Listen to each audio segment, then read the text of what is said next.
Hello, I think today I'll let Mr. Maina say hi first. Hello everyone, it's a pleasure to be here and thanks Ivy for having me. I've been having such a good time with Mr. Maina. This is the final segment in, I think we're calling this Life Lessons with Mr. Maina. Today he's gonna give us his 3 personal top lessons on matters saving and matters investments. So, teacher? Thank you very much. Yeah. I think they are pretty straightforward. The first one I would say is it's never too late to start saving. The earlier you are able to do so, the better, right? And this speaks to some of what we've chatted about, in the previous segments. Yeah. Establish a reasonable savings rate, right? As long as it's reasonable, you'll have a better chance of actually sticking to the program. Starting early is always good because you're able to build up your savings base over time, which just gives you a lot more options in terms of investing, right? In terms of the investment side of things, doing some own due diligence around whatever you're considering is important. Remember, it's your hard-earned money, it's your hard-earned resources, right?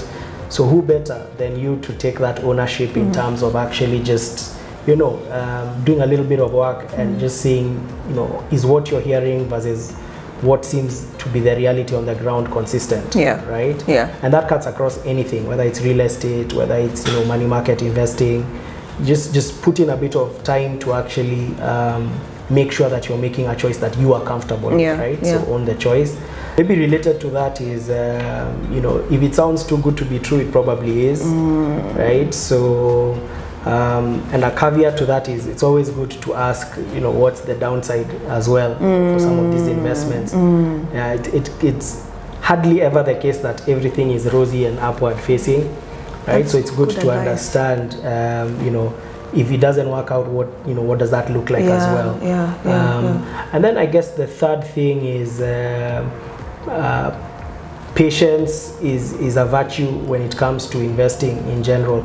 I know we all like things done quickly. Millennials have a problem. Immediately, but there really is some virtue in terms of patience, right? Delayed gratification is something that's key. When we are deciding how much I want to save, right?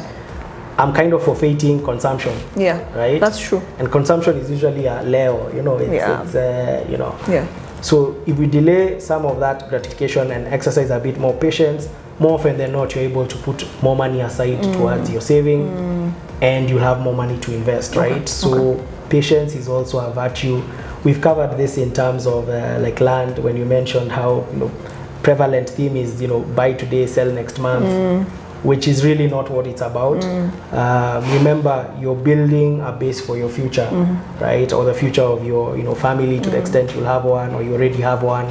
So that patience, I think, is something which I'd advocate as well as maybe the third thing. What's one of the biggest money mistakes you've made?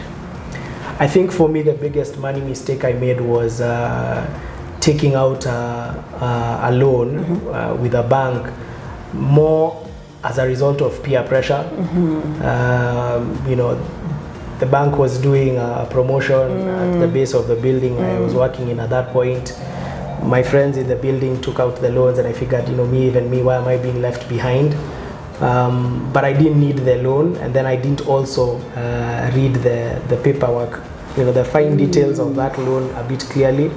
So by the time I was figuring out the fact that, I didn't need this, let me just pay it back quickly. I actually found that there were some penalties for paying it back sooner than the time, right? Oh my days. So that was painful, in the sense that I took out a facility I didn't really need. So I hadn't given it that thought as to what I was going to use the funds for.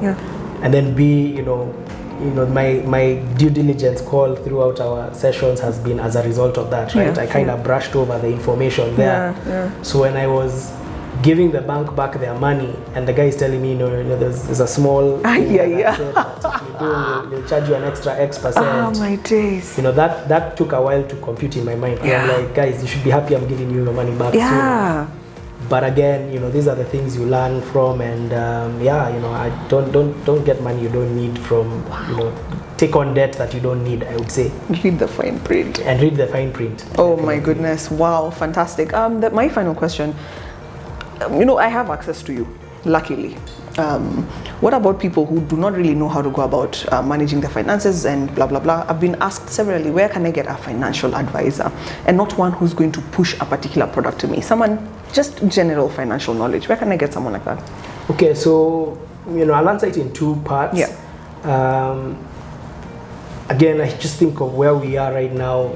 You can get a lot of constructive advice on financial matters simply by just Googling on the internet. Okay. Obviously, you may have to then sift through what comes up, but in general, there's actually a wealth of knowledge available out there. I think we've mentioned Investopedia before in some of the other segments. Yes. So Investopedia is a fantastic learning tool, right? They cover a lot of investment-related things in a very accessible way. Okay.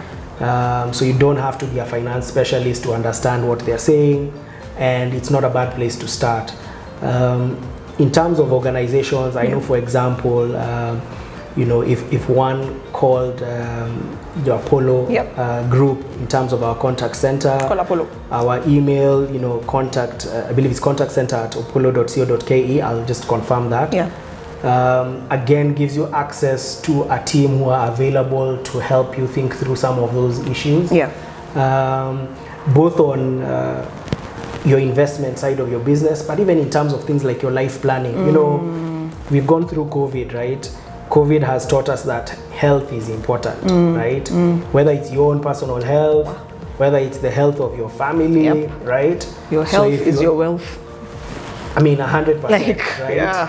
It allows you to then do all these other things.